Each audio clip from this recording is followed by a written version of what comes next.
von der Leyen. Es spricht nun Herr Kollege Weber.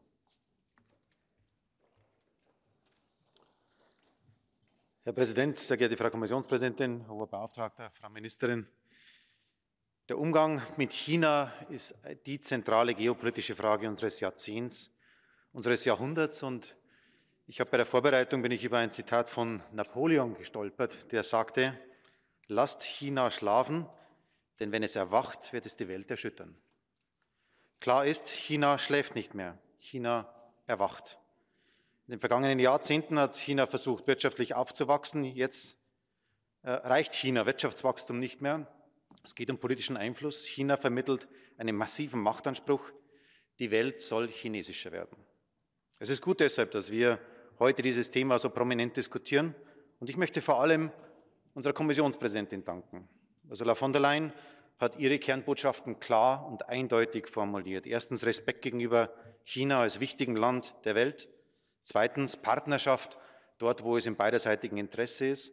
Drittens gemeinsamen Stopp von Putin. An dieser Frage testen wir China. Das vierte ist die starke Partnerschaft mit unseren amerikanischen Partnern. China gemeinsam zu beantworten, unsere Werte zu verteidigen mit den USA. Deshalb danke an Ursula von der Leyen. Aus EVP-Sicht ist es EVP pur. Und das zweite Gesicht Europas hat Emmanuel Macron gezeigt. Nur Stunden nachdem Macron nach Europa zurückflog, startete Peking ein aggressives Militärmanöver, das einen Angriffskrieg auf Taiwan mit einer Armada an Kriegsschiffen sowie mit Boden- und Raketenangriffen auf taiwanesische Städte simulierte. Es geht um die Vorbereitung einer kriegerischen Annexion. Und die Taiwan-Frage ist kein abstraktes Problem, sondern es ist das Schicksal von 25 Millionen Menschen. Nicht Peking entscheidet über die Zukunft Taiwans, sondern die Menschen von Taiwan entscheiden über ihre Zukunft. In diese militärische Atmosphäre hinein sagt Macron, ich zitiere: Europa darf nicht in den Konflikt zwischen Taiwan und China hineingezogen werden. Ich muss deutlich sagen, für mich war diese Aussage ein Schock, weil erstens Taiwan für Europas Wirtschaft, der hohe Beauftragte hat es ausgeführt, elementar ist. 90% unserer hochwertigen Halbleiter, Semiconductors, werden produziert in Taiwan. Und Taiwan steht in dieser Region für Freiheit und Demokratie. Wer Taiwan angreift, will ein demokratisches Gemeinwesen zerstören, so wie das in Hongkong bereits vorgeführt wird. Es ist deshalb naiv zu sagen, Taiwan sei nicht unsere Angelegenheit. Natürlich muss Europa eigenständig handeln. Natürlich muss Europa selbstbewusst den Weg gehen. Natürlich brauchen wir nicht ungeprüft alles übernehmen, was Washington vorschlägt. Das steht doch außer Frage. Aber in der Taiwan-Frage geht es um handfeste Wirtschaftsinteressen und es geht um unsere Werte. Und wer hier nicht klar ist, verrät europäische Interessen und europäische Werte. Vielleicht sollte sich der französische Präsident auch die Frage stellen, wer ihm in den letzten Tagen applaudiert hat. Es war Putin, es war Le Pen, es war Mélenchon, es war Podemos, es war die AfD. Sie haben sich positiv geäußert zu den Aussagen und der Rest der westlichen Welt war zumindest still. Die Populisten wollte Macron bekämpfen und ich bin überzeugt, dass Emmanuel Macron ein überzeugter Europäer ist, dem die Einheit Europas am Herzen liegt und für das er brennt. Aber man muss festhalten, er hat mit seiner Äußerung leider Gottes das Gegenteil erzeigt. Die Einheit Europas wurde massiv beschädigt. Macron versagt Taiwan die notwendige Unterstützung und beschädigt das transatlantische Vertrauen. Und Bundeskanzler Scholz verkauft den Hamburger Hafen oder Teile davon an chinesische Staatsfirmen. Ich verstehe, wenn ich das sehe, dass viele Staaten in der Europäischen Union eher den Schutz in Washington suchen und nicht so stark in Paris oder Berlin, wenn es um große Fragen geht.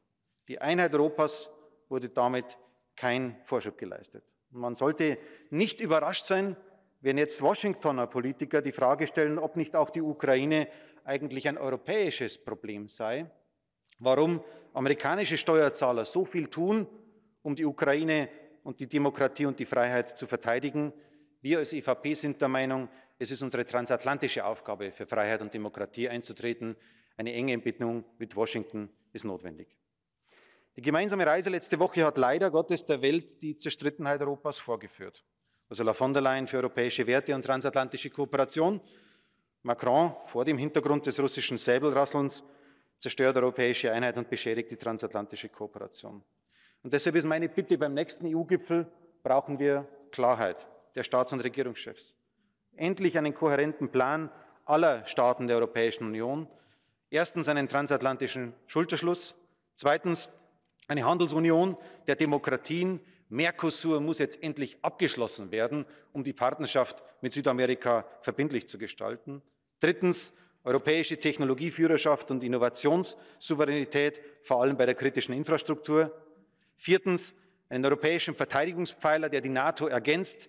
Wir sind heute nackt in einer Welt von Stürmen, und deshalb muss Europa endlich militärisch stark werden. Und fünftens und letztens, die Gründerväter der Europäischen Union haben mit der Montanunion begonnen, mit der Zusammenarbeit bei Stahl und Kohle. Deshalb sollten wir als Generation heute diese Idee vollenden, nämlich eine Ressourcen- und Energieunion für Europa aufzubauen und unabhängig zu sein. Wir wissen eigentlich, was zu tun ist. Die Staats- und Regierungschefs brauchen endlich den Mut zu handeln. Schluss mit Naivität, ja zur transatlantischen Kooperation. Schluss zu den Ego-Trips unserer Staats- und Regierungschefs, ja zum gemeinsamen Verteidigen des European Way of Life. Dankeschön.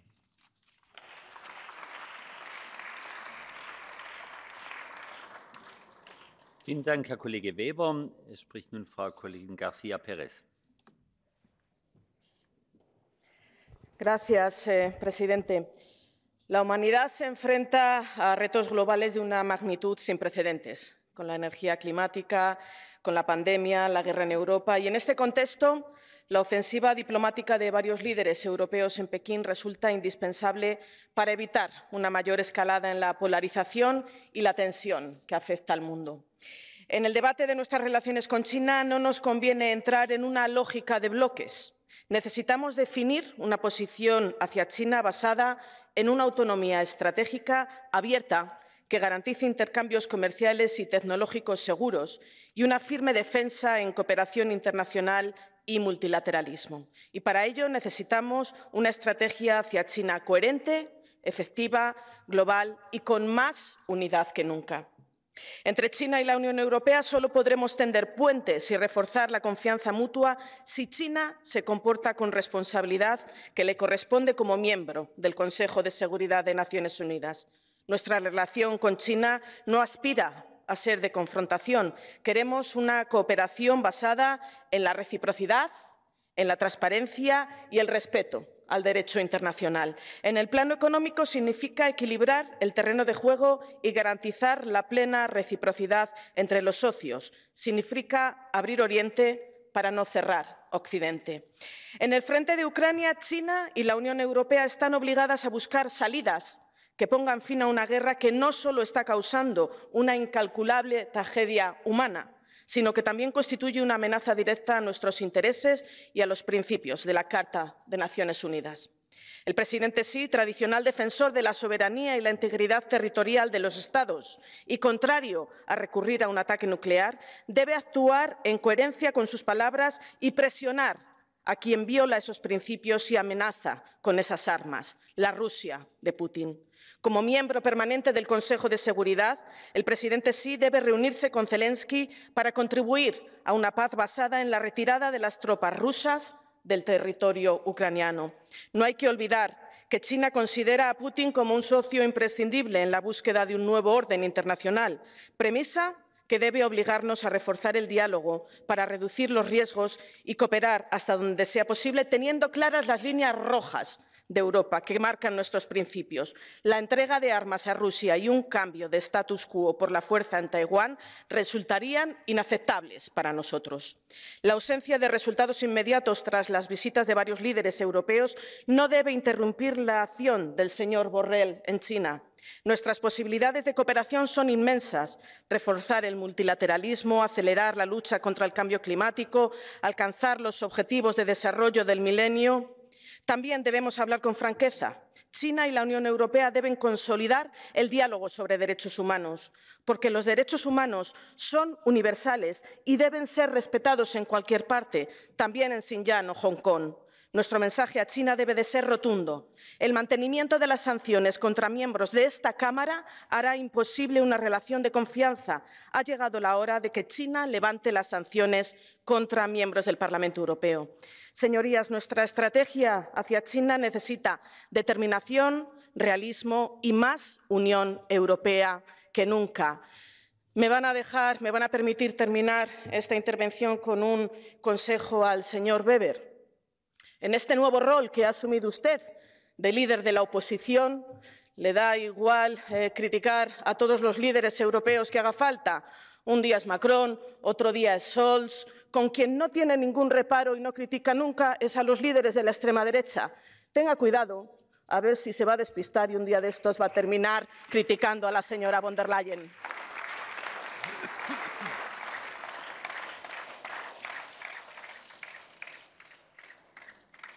Vielen Dank, Frau Kollegin García Pérez. Es folgt nun Herr Kollege Séjourné. Merci, Monsieur le Président, Madame la Présidente de la Commission, Monsieur le représentant, Madame la Ministre. Moi, je commencerai peut-être par la fin du discours de la Présidente du groupe socialiste. Monsieur Weber, je voudrais quand même réagir en partie à votre discours, qui était plus d'ailleurs axé sur Emmanuel Macron que sur la Chine. Et on a un peu changé le titre, mais je vous rappelle, la cohérence stratégique UE chinoise n'est pas non plus les affaires internes. Je voulais quand même vous dire que je n'ai aucune leçon à recevoir, et aucune leçon à recevoir d'un parti politique notamment qui a construit méthodiquement depuis 10 ans nos dépendances européennes, sur le volet industriel, sur le volet énergétique, sur le volet aussi diplomatique.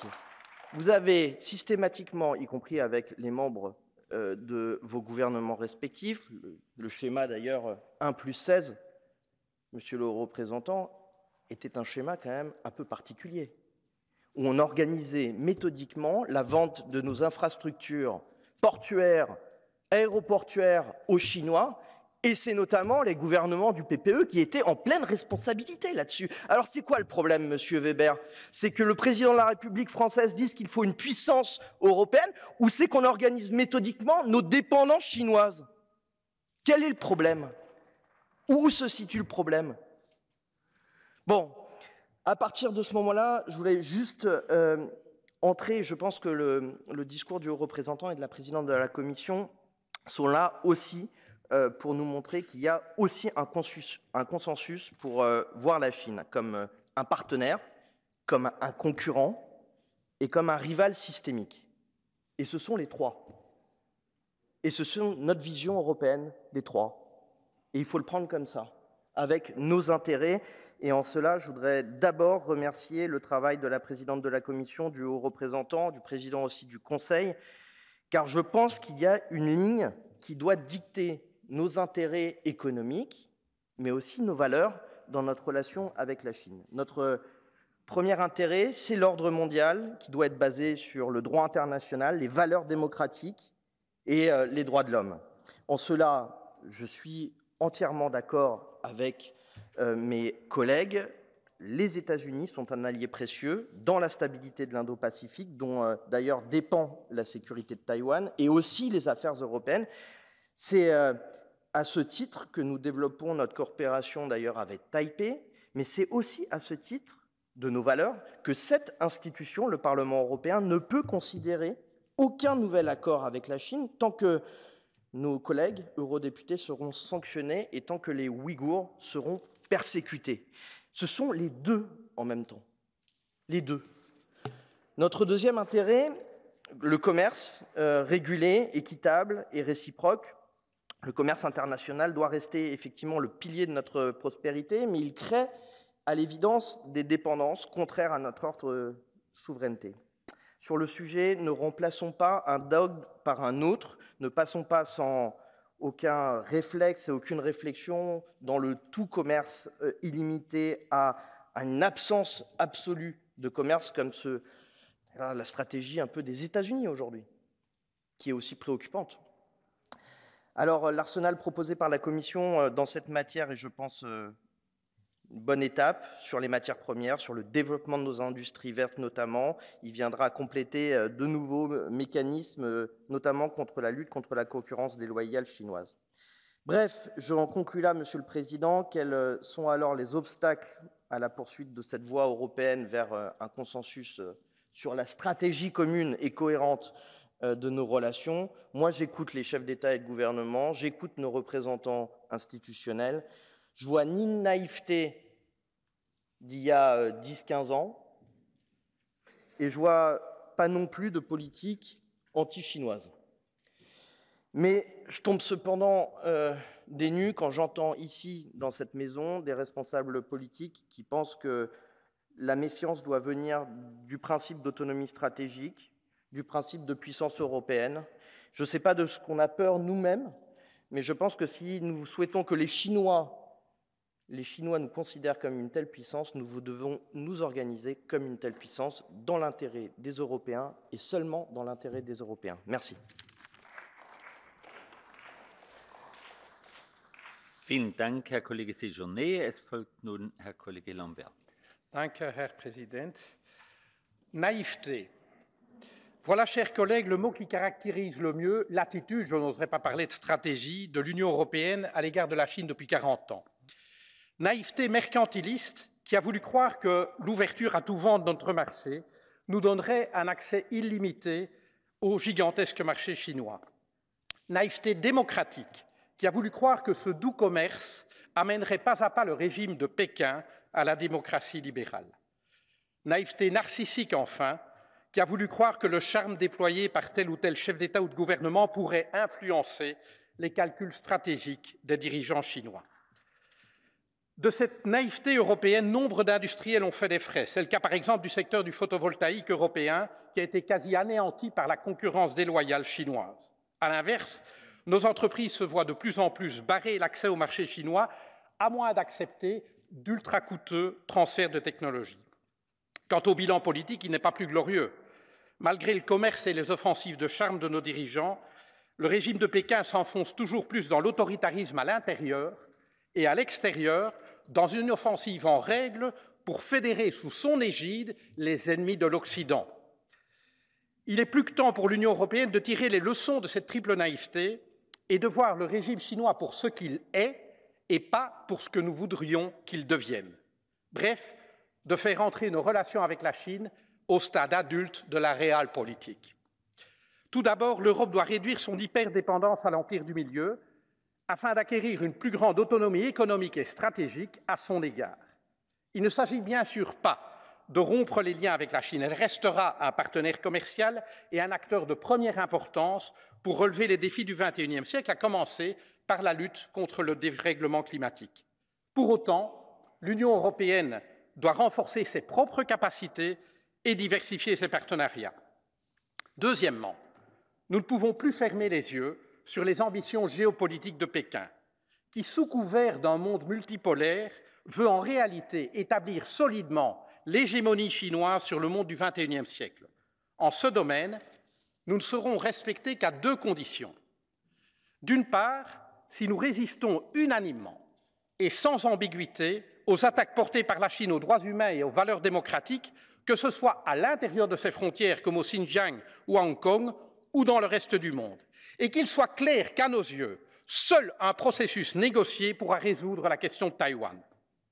D'autre part, en mettant fin aux deux poids, deux mesures qui ont embrouillé la politique internationale de l'Union. À cet égard, je veux souligner que la participation de plusieurs États membres à l'invasion illégale de l'Irak en 2003 par les États-Unis nous a coûté et nous coûte encore aujourd'hui un crédit considérable auprès des pays du Sud global. Si nous voulons restaurer la force de notre parole et de notre action, il est grand temps de les rendre cohérentes dans l'espace et dans le temps. C'est précisément l'orientation qui a été défendue par la ministre allemande des Affaires étrangères Annalena Baerbock lors de sa récente visite en Chine. Elle s'est ainsi inscrite dans le droit fil du cap que vous avez tracé, Madame la Présidente, dans votre important discours du 30 mars. Soyez assurée, Madame la Présidente, du soutien de notre groupe, dans votre ambition de faire de l'Union européenne un acteur géopolitique respectable et respecté. Je vous remercie. Vielen Dank, Herr Kollege Lambert. Es folgt nun Herr Kollege Bourgeois. Dank u wel, voorzitter. Laat China slapen, want als China ontwaakt, zal de aarde schudden. Zo waarschuwde Napoleon 200 jaar geleden. Welnu, vandaag is China een gigant, economisch en militair. En bovendien is China een meesterlijke strateeg die zich wereldwijd opdringt. Ontkoppelen van China is echter geen goede zaak. De EU moet het multilateralisme blijven omarmen, moet blijven handel drijven. En bovendien, collega's, zakt onze omslag naar hernieuwbare energie als een pudding in elkaar, zonder zeldzame aardmaterialen waarvoor China zich strategisch zo goed als incontournable gemaakt heeft. We moeten wel de-risken, we moeten de risico's reduceren door een slimme, open strategische autonomie, door snel met belangrijke handelsakkoorden onze aanvoerlijnen te diversifiëren, door kritieke infrastructuur en strategische investeringen niet naïef aan China over te laten. En het is niet vast de indruk te wekken dat Taiwan een zaak van de VS en China is, op gevaar af straks alleen te staan om Oekraïne te steunen. We mogen het transatlantisch partnerschap niet uiteen laten spelen. Mijn fractie roept dus op om eenheid te betonen in ons beleid ten aanzien van China. Vielen Dank, Herr Kollege Bourgeois. Es folgt Herr Kollege Sani. Danke, Herr Presidente. Gentili colleghi, io credo che gli avvenimenti e i viaggi dell'ultima settimana abbiano confermato due principi. Il primo è quello che non esiste o è inconsistente la dimensione geopolitica dell'Unione Europea, e questa è una promessa che era stata fatta dalla Commissione a inizio 2019 e che oggi rimane ancora vana. E la seconda considerazione, che viene confermata mese dopo mese, è che il più grande sovranista e nazionalista d'Europa, che se ne voglia, è Macron, perché dietro questa polemica sul tema Taiwan e sulle dichiarazioni di Taiwan è passato inosservato quasi un fatto, cioè che Macron sia andato in Cina e abbia portato a casa dei ricchi contratti e dei ricchi accordi per le aziende francesi. Ecco, mi chiedo se sia questo il concetto di autonomia strategica europea che il presidente francese vuole andare avanti. Ma c'è da fare una considerazione. È vero che l'autonomia è un tema importante per gli Stati europei, ma credo che ci siano alcuni argomenti su cui non ci possa essere ambiguità e su cui il concetto di autonomia strategica sia inconsistente, e uno di questi è la Cina. Non ci può essere autonomia strategica. Esistono alleati credibili con cui andiamo passo dopo passo e dobbiamo andare fianco a fianco nelle sfide globali, e esistono regimi autocratici come la Russia e la Cina da cui ci dobbiamo differenziare, e non può esistere in questo una terza via. L'Europa deve decidere con chi schierarsi chiaramente. Credo che su questo tema non ci siano dubbi che l'Europa debba schierarsi con gli alleati occidentali, perché la Cina è la più grande sfida geopolitica che oggi l'Occidente si trova ad affrontare, e non possiamo pensare di affrontarla provando a differenziarci da alleati che hanno interessi comuni ai nostri e che hanno dimostrato di tenere a quei valori importanti di cui parliamo ogni giorno qua dentro, almeno tanto quanto noi. Detto questo, l'Europa deve capire come approcciare la Cina, e quello che stiamo facendo, quello che stiamo portando avanti dal 2019 non è sicuramente un buon modo. La Presidente von der Leyen ha ricordato alcune misure che la Commissione ha proposto, su cui stiamo lavorando per attuare questo de-risking di cui parlava l'alto rappresentante dalla Cina. Ma mi permetta, Presidente, questi provvedimenti non sono neanche lontanamente sufficienti. Il CHIPS Act, il Net Zero Industry Act, il Critical Raw Material Act sono atti che non ci permetteranno concretamente di distaccarci dalla Cina, di non essere dipendenti dalla Cina. E poi l'ultimo punto, io ho condiviso molte delle considerazioni che sia la Presidente von der Leyen che l'alto rappresentante Borrell hanno fatto oggi, ma il problema è che a queste considerazioni non seguono i fatti. I fatti sono completamente differenti. Se noi guardiamo i dati, la dipendenza dell'Unione Europea dalla Cina negli ultimi anni, e grazie anche a causa di questa transizione verde, è aumentata drammaticamente e rischiamo davvero di ripetere un altro errore fondamentale, legarci mani e piedi a una dittatura, a un regime autocratico. Ecco, io chiudo con una domanda a cui oggi non trovo una risposta, o la trovo e non mi soddisfa. Cosa succederebbe domani all'Unione Europea se la Cina decidesse di invadere Taiwan? Ecco, su questo dobbiamo riflettere su quali siano gli strumenti che abbiamo per evitare di ripetere gli stessi errori fatti in passato e che oggi stiamo pagando. Grazie. Vielen Dank, Herr Kollege Sagni. Es folgt Frau Kollegin Aubry.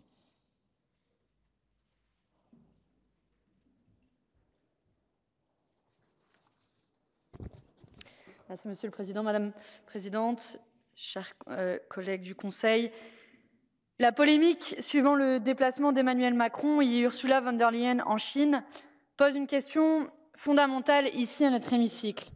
Quelle place pour l'Europe dans l'équilibre géopolitique mondial? Et pour commencer, permettez-moi de vous dire que le président de la République française a commis 2 fautes. La première semblait renvoyer dos à dos les États-Unis et la Chine au moment où Taïwan subissait un nouvel épisode d'intimidation militaire. La deuxième, ne pas évoquer la question des Ouïghours, alors que notre Parlement européen a alerté sur un risque sérieux de génocide. Sa prise de parole a en revanche soulevé un débat salutaire sur un concept que nous défendons ici depuis longtemps, le non-alignement. Alors je veux être claire parce que souvent ça soulève du bois vert. Le non-alignement n'a rien à voir avec la neutralité. L'Europe doit se tenir aux côtés des agressés et notre nécessaire soutien au peuple ukrainien en est l'illustration. Être non-aligné et soutenir aussi tous ceux qui souffrent et qui se font opprimer à travers le monde. L'Europe doit également défendre le statu quo précaire actuel à Taïwan, seule manière d'éviter l'escalade. Mais pour avoir une voix qui porte, il faut refuser les confrontations d'empires et se positionner au cas par cas, avec comme seule boussole la défense du droit international. Et nous en sommes encore aujourd'hui très loin. Et les grands discours d'Emmanuel Macron, sitôt dits, sitôt oubliés, ne se sont jamais traduits dans les faits. Alors, puisque vous parlez d'Europe indépendante, l'Europe indépendante n'existera pas si l'ensemble de sa politique étrangère et sa défense restent sous la coupe de l'OTAN.